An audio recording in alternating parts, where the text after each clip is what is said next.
Hi, welcome to Box on the Box Rock and Cellar, brought back for short. This is my spring box watch, so it's coming out on the longest day of the year. So this is what I've been watching in the last season, so to speak. So let's start. A couple of things on Disney. I watched Murder at the End of the World. Although it tailed off, I did enjoy this. I thought Emma Corrin was very good in it. But they has got a great presence and carried it really well. So worth watching for that performance alone. Then I was kind of stuck with something to watch, and The Strain was something that had kind of been on my radar. Obviously, this is a vampire show from back in 2014 to 2017, produced by Guillermo del Toro. This kind of blew hot and cold. It was a bit Walking Dead at times, but it was decent enough. And David Bradley really made it. So David Bradley plays the top vampire hunter in it. He's kind of like the Van Helsing figure, and he was excellent in it. Really good. So if you're kind of stuck with something to watch and you want something that's easy on the head, and he's good enough, I think The Strain's worth checking out. And then the only other thing I've watched outside of what I'm about to come to is we start watching Fallout on Amazon Prime. I think this is good. I think if you like the video game, I've never played the video game, I know nothing about it, you'll probably love it. I think they've done it, from what I gather, they've done a really good job. I think it's enough there for me to enjoy this. I think the acting casting's good. Jonathan Nolan's done a really good job, brother Christopher, of creating it. It's got, again, the budget of these things, the post-apocalyptic scenes are so well done. The effects, level and the whole look of it. So I think this is quite a lot of fun. So, I think we're up to about episode 5 or 6. Like I say, if you've played the game, I think you'll love it. If you're looking for some fun post-apocalyptic sci-fi with some sort of quirky David Lynch-ishness for me, go for it. So that's kind of what I've been doing on other streaming services. The big one is it got Apple recently, so I've never delved into Apple before. I've seen a few things off of mate Stitch. So sort of the first thing I thought would delve into was obviously Ted Lasso. I never got around to watching it. And we thought this was great. First two series in particular were exceptional. The writing and the casting, Hannah Waddingham, what a find. I felt it tailed off a little bit in the third series, particularly with the treatment of Nick Mohammed's character. But it's very hard to do a comedy for two series or more. If you look at comedy series, typically the first two are great. When they go into a third, League of Gentlemen, it can struggle a bit more. Fawlty Towers famously did too. Obviously, Ted Lasso's got comedy drama really, but loads of laugh out, funny moments. Love the Diamond Dogs. If you've not seen Ted Lasso, check it out. You won't be disappointed. And obviously, if you have seen it, well, I'm very late to the party. Also watched 5 Days Memoriam. This is set in Hurricane Katrina. This started off well, but it kind of lost its way. But it is interesting just to see the neglect in Hurricane Katrina, what happened to the Bush administration, and the kind of, I suppose, the racial issues in a place like New Orleans. Watched Criminal Record. This is a cop drama with Cush Jumbo and Peter Capaldi. This was really good. Kind of looked more like a good ITV drama, but without the shit ending. It is decent. It was quite satisfying. They could probably do another one of these. I liked it. It was kind of gripping and ambiguous. Then I watched Defending Jacob. This was kind of a courtroom type whodunit film with Chris Evans and Michelle Doherty. Basically, the son gets accused of murder. I like this. I thought Chris Evans was good. He's a funny actor, Evans. He's decent. He's not great, but this was far more interesting than bloody Captain America. And Michelle Doherty, now she's out of Downton, and she's really growing into some good roles that I'm enjoying. So if you're wanting something, it's a good one to watch with your partner. This one, it's a good kind of what happens next. Couple of sci-fis I delved into. I started watching Foundation. I might go back to that. It seems like a bit of a big undertaking. So production value is great, but I might come back to that. But I've really enjoyed Silo. Some episodes blew a bit cold, but I like the way it built, and I really like Rebecca Ferguson as an actress. I thought she was really good in this. I thought it was her best work actually. She was carrying it really well. So Silo, if you're not checked it out, it's good. It's got a good look. Interestingly, most of the episodes are directed by Morten Tidlam, is it? Tildum. He's a Norwegian director. He directed The Imitation Game. And then he did Passengers with Jennifer Lawrence, and obviously the films he's been offered the shit, and he's gone to TV, as has Ben Stiller with Severance. So this was a show I watched. I did like this. I thought it was maybe a bit of style over substance, but the style is strong. It's got brilliantly shot. It's kind of shot really austere and symmetrical, almost Kubrickian. It's got a fantastic credit sequence, best credit sequence I've seen since Game of Thrones. So I'll definitely come back to the next series of this. I'm just not, I kind of enjoyed it enough. Then I also watched We Crashed on Apple. So you may have watched a documentary about WeWork, which was really good. I didn't know anything about this. This is a dramatisation of that. Again, an actor who can blow very cold for me, but I really liked him. This was Jared Leto, and Anne Hathaway was great as well. So if you don't know the story of WeWork, watch this. It's really good. Thoroughly enjoyed it.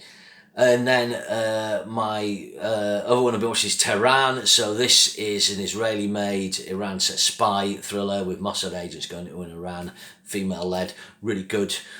Glenn Close is just coming in the second series, quite interesting, bringing in a Hollywood actress.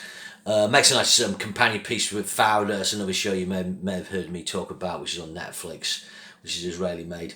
It's quite interesting, gripping, a different take on the spy genre, which brings me to another brilliant take on the spy genre, which is Slow Horses, which is my other new fave show. Watched the first two series of this. Gary Oldman, absolutely brilliant, one of his absolute best roles. Just hilarious.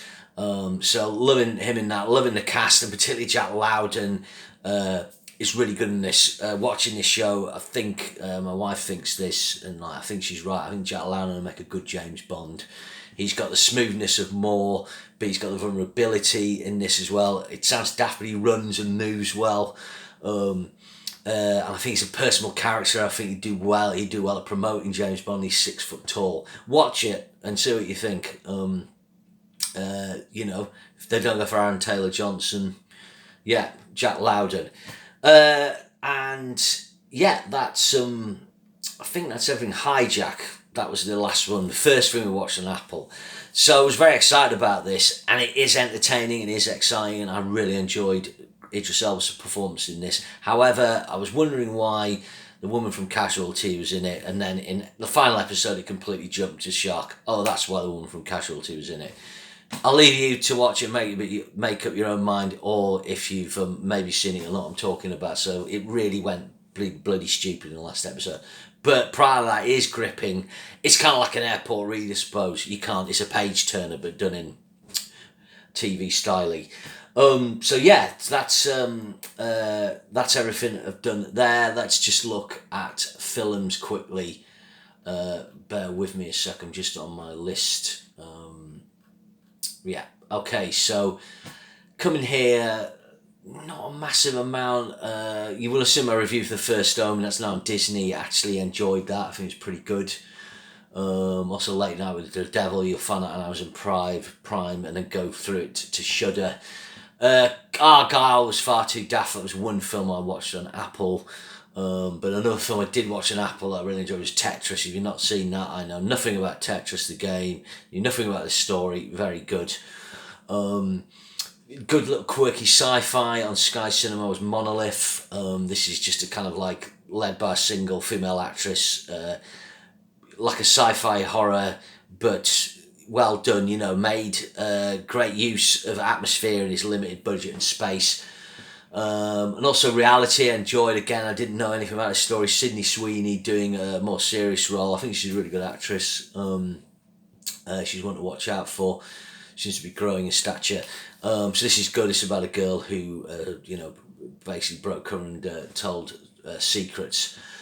A film I got round to watching, there's always a film where you think, God, I've still not seen that film. I've lived on the planet now 53 years. And it was Rolling Thunder. So this is the Paul Schrader and John Flynn directed vigilante film from 1977 starring William Devane and Tommy Lee Jones. This was pretty good. I felt it could have had a bit more thicker action. Tarantino's a big fan, but you'll find this on Amazon Prime on Freevee. So it's pretty interesting, pretty decent. The most interesting thing for me is this. It's got a song at the start of it called San Antone by Denny Brooks. opens the film, and then weirdly enough, it's also used to open The Ninth Configuration, William Peter Blight's 1980 film. So it's quite interesting. Two cult films, rarely seen, using the same song. Yeah, so that was interesting. And Fast Charlie with Pierce Brosnan. This was directed by Roger Donaldson. This is kind of little neo noir on Amazon Prime. Monica Baccarini's in it. I enjoyed this. I thought it was Pierce's best performance I've seen him give, and he does a subtle kind of southern accent. I think he's very savvy with it, because Brosnan's not renowned for being a technically, amazing actor, doing amazing accents. So he kind of does a kind of sensible accent, and it works. And I really liked his delivery in it. He's got a kind of warm, world-weary delivery in it. It delivers a bit of action that he's still effective in, but also he's got that vulnerability because he's older now. So pretty good. The credit sequence was a bit dull. You could see it was quite low budget, but yeah, this was decent. Also watched The Royal Hotel. This was on Sky Cinema. This stars Julia Garner. Really good. A couple of girls run out of money in Australia backpacking and need to get a work placement and end up in this hotel in a mining community in the middle of nowhere in the outback, and things go a bit shit. So that's worth checking out. Crap stuff. The Roadhouse remake with Jake Gyllenhaal's crap. Just stick the Patrick Swayze one. The Meg 2 is as stupid as Meg 1. So there you go. Went back and watched a couple of French slashers. High Tension, We Know, Switchblade Romance. And yeah, quite enjoyed that again. And then Frontiers, which again, these films I'd seen them but forgotten what happened, and I'd forgotten how violent Frontiers is. Again, sort of like people end up in the back of Beyond, and like redneck cannibalism, stuff like that. Yeah, so that's it. Yeah, I've just forgotten one more, which is the Civil War. So I saw Alex Garland's Civil War. It was pretty good, 7 out of 10. A little disappointing. I think he's made he makes good films, Garland, and I think Ex Machina is very good. But I think he's got a great film in it. It hasn't happened yet, but I do think he'll probably do it. Okay, so that's my little rundown of my viewing. I hope that's used to you, and remember to share and subscribe. I'll see you soon. Thanks.